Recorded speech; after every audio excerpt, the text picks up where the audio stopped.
Hello everyone, ayan, welcome back sa ating channel. Ayan po mga idol, mga kaibigan. Ito nga, nagtapat na si Kai Sotto sa kanyang pangarap sa NBA, no? Sinabi ni Kai Sotto na talagang hindi daw siya titigil sa kanyang pangarap sapagkat simula pa lang sa pagkabata ay talagang big dream na niya ang makapasok sa NBA. Ito at pakinggan natin ang pahayag ni Kai Sotto.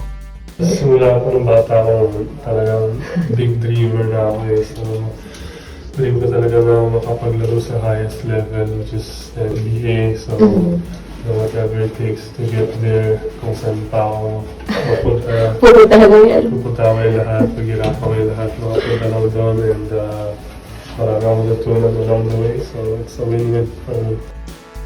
Samantala naman mga idol ay pinuri naman ng gusto nitong si Brian Gurdjian, itong ang si Coach Tim Cone. Sinabi niya na he's been there. He knows the system, he knows the players, he's smart, he's knowledgeable. So napakatinding papuri ang ibinigay nitong si Gurdjian, no? Ito po yung coach ng Australia, si Gurdjian, no? At sinabi pa nga niya dito na I think Tim Cone is the perfect coach of the future of the Philippine basketball. So ayan, no? Paano naman yung nagdaang coach? Hindi ba yun perfect? Declare, no? Ito ang declare ni Brian Gurdjian, no? On Saturday during an East Asia Super League basketball clinic at the Hoops Dome. Ayan po. Ito nga. He's been there. He knows the system. He knows the players. He is smart.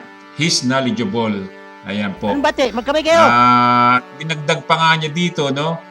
Tim Cone was somebody I learned from in his success in the Asian Games and now with what has done already with the Asia Cup window.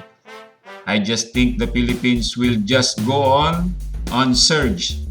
They're introducing new young players to the team like andyan nga si Kai Sotto, Kevin Kembao. So there's new young exciting players entering the Philippine teams. Say the 73-year-old, 70 na pala ito.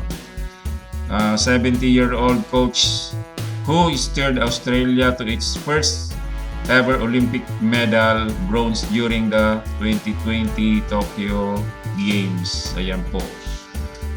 Matindi na pala ito, no? So, yan po ang pahayag nitong si Coach Brian Gurdjian. Ayan, pinuri ng gusto si Coach Tim Cone, which is totoo naman po talaga, no? Na si Tim Cone na nga yata ang talagang karapat-dapat na coach dahil magaling siyang magbalasa ng tao. Ika nga, no? Alam niya kung sino yung karapat-dapat na ipasok at alam niya kung sino ang dapat bigyan ng play. Ayan po. No?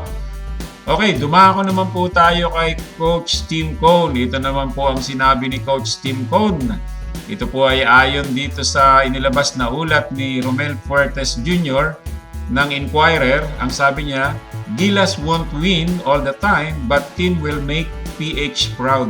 Ayan. O, totoo nga naman. Hindi laging panalo. Kaya yung mga fans natin dyan, huwag tayong masyadong umasa na palagi tayong panalo. No? Hindi sa lahat ng laban mananalo tayo. Ayan. At ito nga, sinabi nga niya ni Tim Cone na I think there's a certain reality to everything. You're not going to win every basketball game. No team wins every game. Ayan. Even the great Chicago Bulls in the 90s won 70 games and lost 12. Diba? The Golden State Warriors, that great dynastic team, lost their shares of game. Ayan po ang sabi ni Tim Cone. Totoo nga naman, no? Laging may talo. Yun nga lang, sigurado na magiging proud ang kalalabasan. Ito pa, ang idinagdag ni Coach Tim Cone, you're not going to win all the time. There's going to be ups and downs. But I think if we can compete and show we're getting better, I think the fans will take the ride with us. Yun naman. No? At ito nga, idinagdag niya sa huli, sinabi ni Coach Tim Cone, I can't guarantee that we'll win every game, but I think we're going to compete and represent well And I think we have a chance to make them proud of us. Ayun, napakaganda, napaka-humble ng pagkakabigkas nitong